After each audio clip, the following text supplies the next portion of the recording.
Time for tonight's rewrite. We're going to make some news for you in tonight's rewrite. Kentucky's Tea Party Senator Rand Paul has taken his attack on President Obama's intervention in Libya up a notch. He has introduced a resolution that he wants the Senate to vote on next week.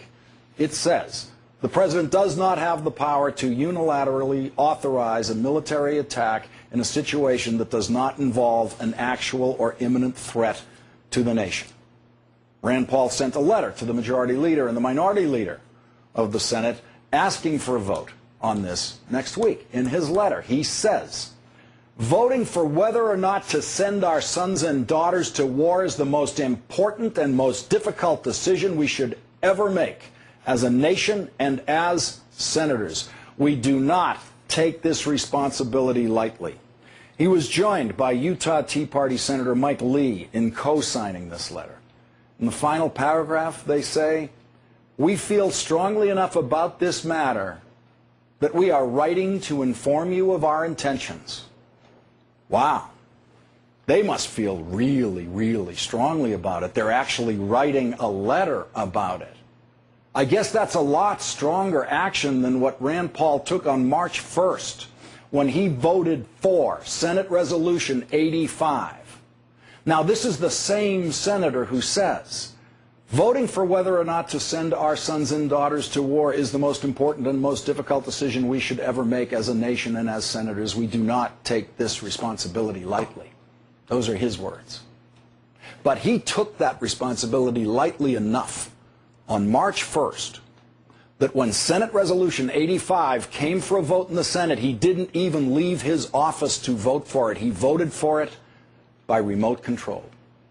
He joined the Senate's unanimous consent to support the resolution backing a United Nations-enforced no-fly zone over Libya. In fact, that Senate resolution calls for everything that President Obama has done in Libya, and it called for those actions before President Obama decided to do it. Rand Paul voted for that. He's voted for everything that the president has done in Libya. He's voted in support of it. And he voted for it in the form of a resolution introduced by liberal Democrats like Chuck Schumer, Ron Wyden, and self-proclaimed socialist Senator Bernie Sanders. That's right. Tea Party Senator Rand Paul voted with the only socialist senator to support what the president is doing in Libya. Before the president did anything in Libya. And now Rand Paul's staff is being instructed to lie about this. We were alerted to what his staff was doing by @KClarkUSA on Twitter. So we called Rand Paul's office to hear the lies his staff has been instructed to tell constituents. Here is that call in its entirety. Good afternoon, Senator Paul's office. Yes, I was calling about a vote by the senator. Someone was telling me that he voted for that Libya bill or resolution, and I was trying to find out what happened. Well, it wasn't actually a vote. It was a hotline procedure, which means it's not legally binding. It wasn't voted on by Senator Paul. So he didn't vote on it? No, he did not vote on it. So how does it? It says it's a hotline procedure. It's a little bit confusing to explain, but it's a standard Senate procedure where they basically just do a resolution and ask, is there unanimous consent for this? And if no one objects, then it'll be it's done by email. It's not on the floor, and it was put in 47 seconds before the end of the day. Does that make sense? Kind of. So they got it, but they couldn't object, or what was the? Well, you only had they didn't really have time to respond. It wasn't a vote, though. So it can just pass like that? Yeah, basically. It's really silly. It's like a loophole. It's basically just so they can make a statement about something, and then it ends up going into the record, and it'll show up as if everyone had voted for it. That's why it says unanimous consent, but it wasn't a vote. Okay, can I get your name? Kathy? Kathy. Thank you so much, Kathy. I really appreciate it. Yeah, you're welcome. Bye. Bye.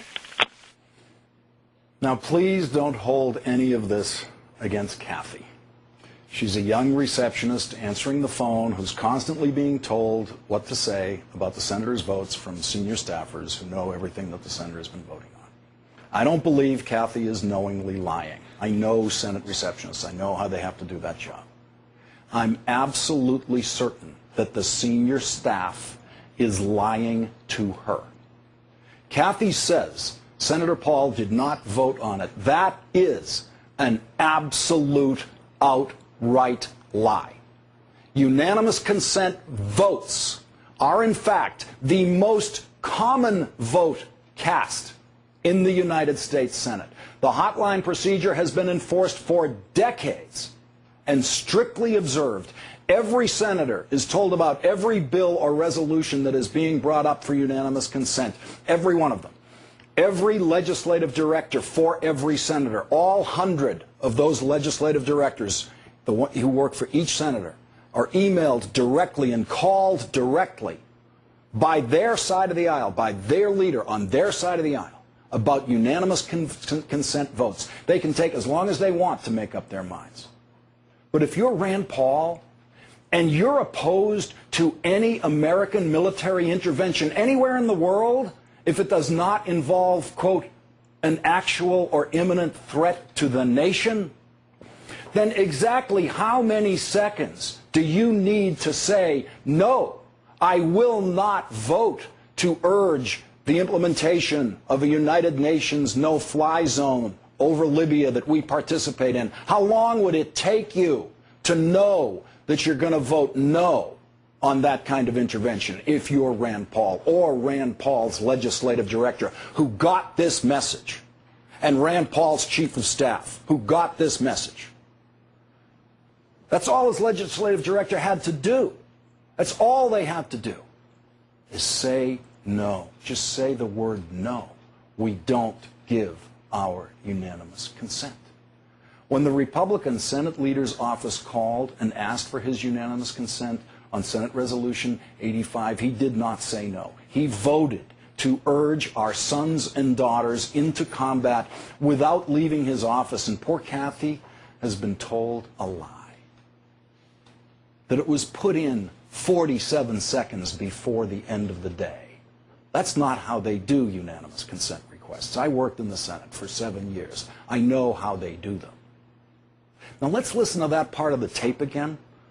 Let's listen to poor Kathy being coached by a lying senior staffer about how to lie to Kentucky voters when she's asked why Rand Paul voted for that resolution. But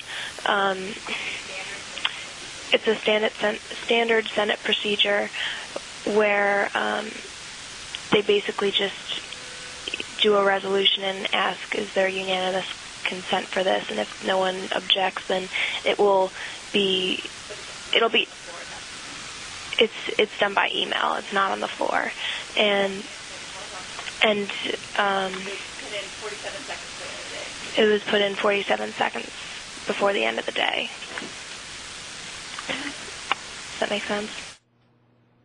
Most votes in the United States Senate are unanimous consent votes. Most bills that become law in the Senate are in fact passed by unanimous consent.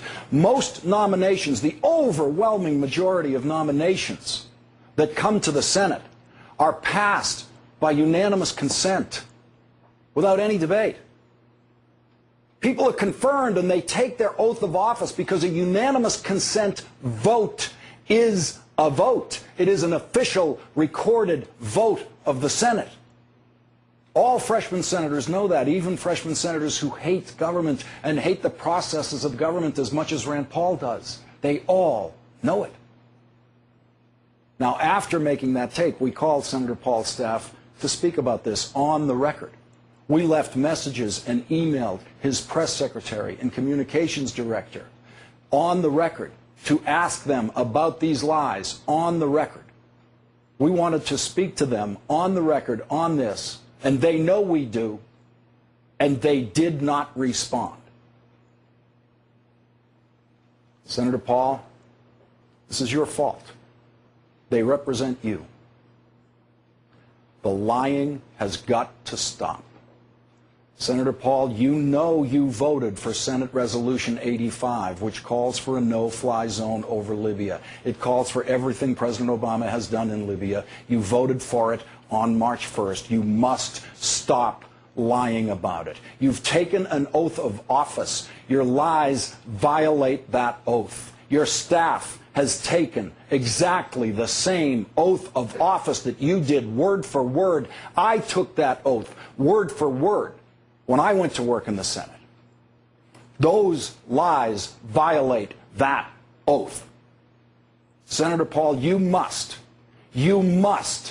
immediately, for your honor, put a stop to this. For the honor of your state of Kentucky, you must put a stop to this.